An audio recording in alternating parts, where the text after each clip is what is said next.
Currently, I'm walking on the property of what once was the Hilltop Motel that was located at 1303 Summit Avenue here in Red Oak, Iowa. We're about maybe 45 minutes or an hour east of Omaha, Nebraska. On this very property, on July 12th, 1979, a 3-year-old little girl named Keara Coshow lost her life in a fire that was started in the laundromat on this property. Online, they called this death an unsolved murder, but as far as I'm concerned, we all know damn well who was responsible for her death, and the answer to that question is as clear as day. Back in 1979, 2 little girls lived at this motel with their father, Wayne Coshow, and his wife, Karen. Now, Karen was the stepmother of the 2 little girls, Keara and her 5-year-old sister, Bernadette. Recently, Wayne had got a divorce or a separation from his wife and had met Karen. They got married and they moved over here to Red Oak, and they were the managers of the Hilltop Motel. They lived on the property in a little house that was next to all of the rooms here on this property. On July 12th, 1979, there was some construction workers somewhere here in the area. This apartment looks kind of new. It could have been this one. I'm not really sure.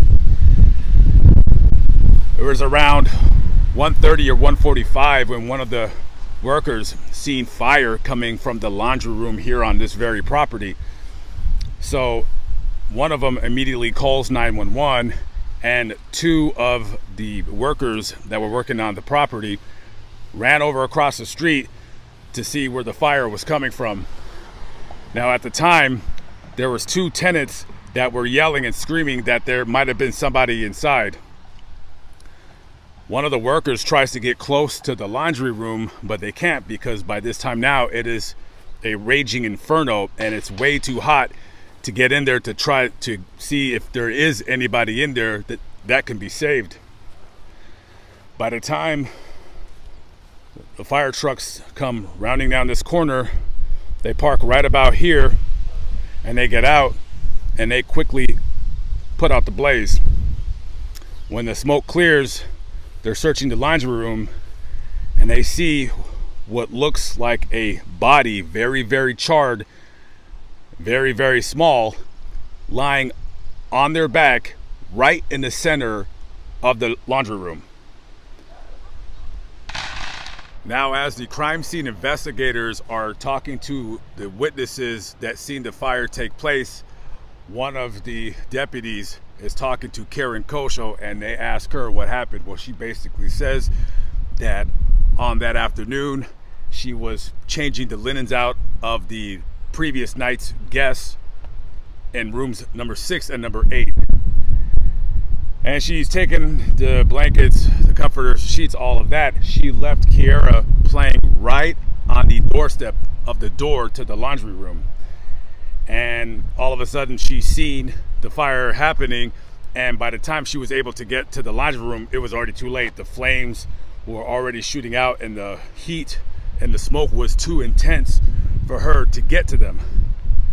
However, another deputy that was interviewing the 2 construction workers who had ran from across the street to try to help, they didn't make any mention of seeing Karen Coshow anywhere in sight. And earlier in the video, when I said that there were 2 other eyewitnesses that were there to the fire, one of them being, I believe, the daughter of Karen from another previous relationship, didn't say anything about seeing her mother anywhere near trying to get Keara from out of the laundry room. And let's go back to the position of the body that was found. This little 3-year-old girl was alive as she was being burned to death. Now, you would think, how is it possible that a 3-year-old that is surrounded by smoke and fire is not doing anything that they can to get out of there? How is it possible that a 3-year-old is going to see fire, see smoke, feel pain, feel intense pain, and just lie right in the center of the laundry room and not even move. So the deputy medical examiner starts conducting the autopsy, and they weren't sure, but they noticed possible injuries from the child that happened previous to the fire. They weren't sure if there were fractures of the ribs because of the condition of the body that was found after the fire. However, when they turned her over and were looking at her spinal cord, they noticed that what it looks to be some kind of injury, previous injury, so bad, in fact, that if she were alive on that morning, she wouldn't be able to move. When you couple that with the fact that one of the investigators had talked to her 5-year-old sister, Bernadette, I believe it was one of the investigators on this part of the story. I can't be quoted because this is one of those stories that facts get lost and then articles change into other things. But she told somebody about how her stepmother used to treat her and her little sister, and she treated them like dogs. She said that her stepmother, when she would leave, would force the girls to stay outside of the house. Like, she didn't want them in the home at all whatsoever. And on the evening or the day previous to the fire, they were outside playing. They couldn't go inside, and Keara needed to use the restroom, and the door was locked because this idiot, this monster, wouldn't leave the door open for them to go inside to use the bathroom. So she had soiled herself because she couldn't hold it anymore. And that evening, when Karen came back and seen that Keara had soiled herself, she got really, really angry and started shaking her very, very violently. And then she remembers, Bernadette remembers later Karen drawing a bath for her and her sister, and as they were sitting in the bathtub, she remembers that Keara couldn't move. Like, when they were in the bathtub, she had to hold her head up out of the water, because if she didn't hold it up, she would have drowned. So later on, she remembers that Karen has Keara wrapped up in either a blanket or a towel and is in a chair holding her. So Wayne Coshow, the father of Bernadette and Keara, comes home and asks Karen, well, what's going on? Is she sick? What's going on? And all Karen told him was she doesn't feel good. That was the night previous that happened. And the following day, that fire took place. That tells me, and again, I want to remind you guys, she was alive when she was burning to death.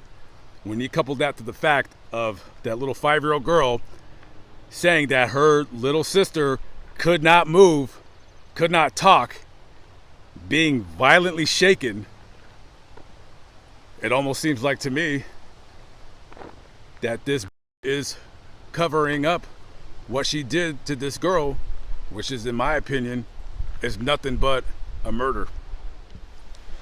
I do want to reiterate that Karen Coshow has made multiple false statements to investigators in this crime.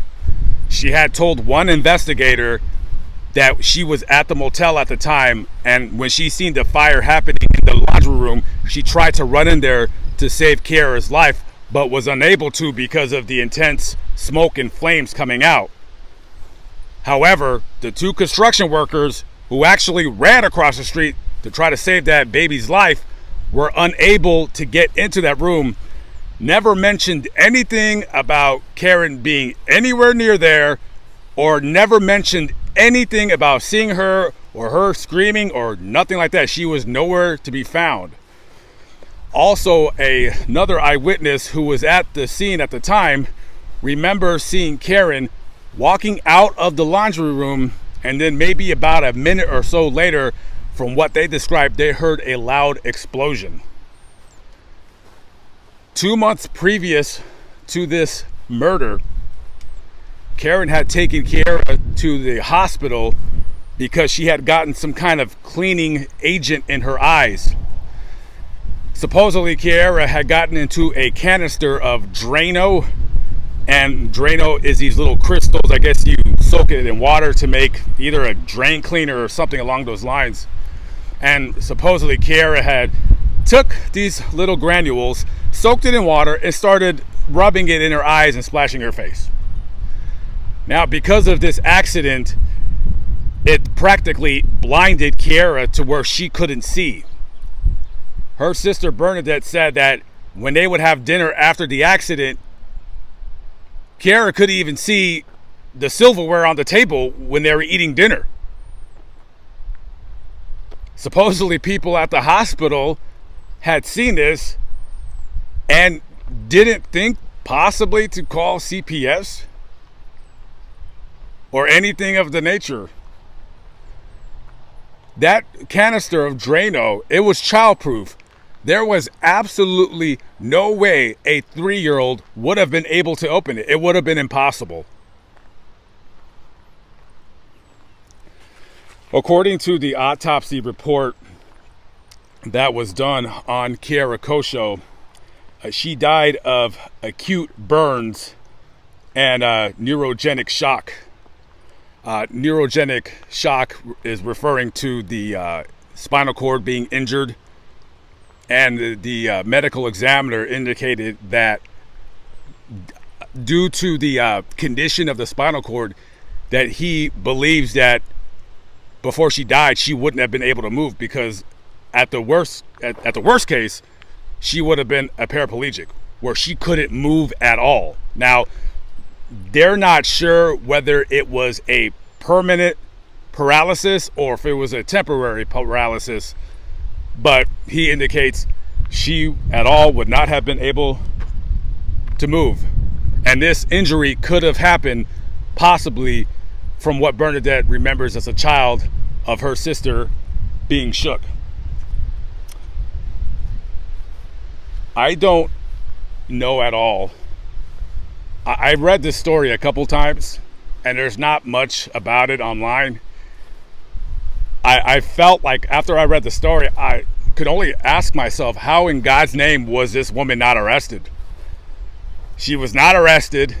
She was not charged.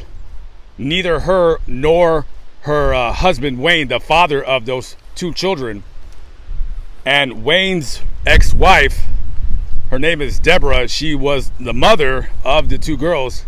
She indicated in a newspaper article that Wayne kidnapped those 2 girls, that he did not have custody. However, Wayne claims that he had custody of the girls. So with that, I don't know if it's a he said, she said situation. I really couldn't even tell you. But the one thing I can tell you is this, just from me reading it, I believe that Keara Coshow killed this little girl right here.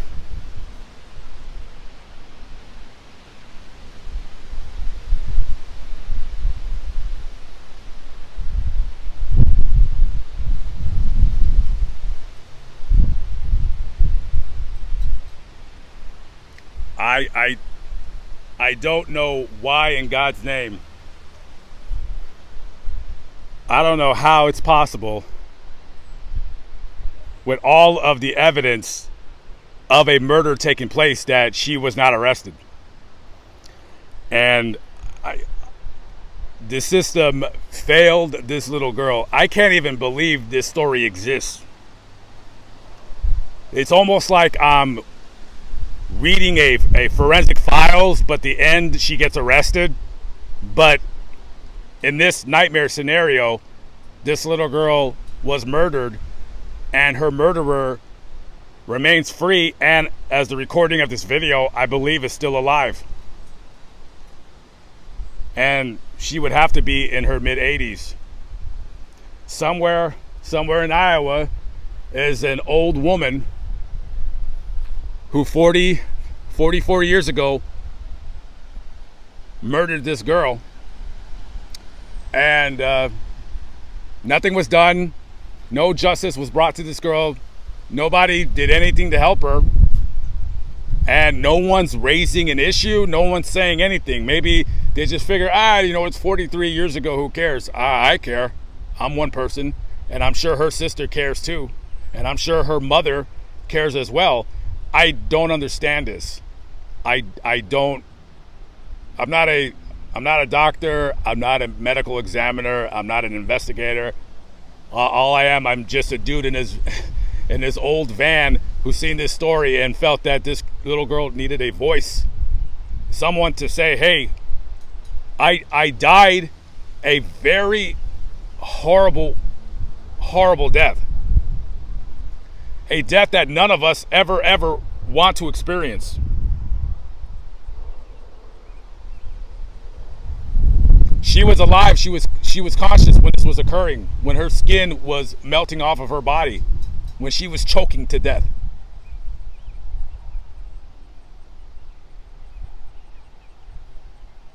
I'm wondering if we can bring some kind of justice to this girl's murder. I don't know. Maybe we can get somebody to investigate this crime. Murder doesn't have a statute of limitations. I don't know. Am I missing something here? Maybe I'm crazy. I don't know. I don't know.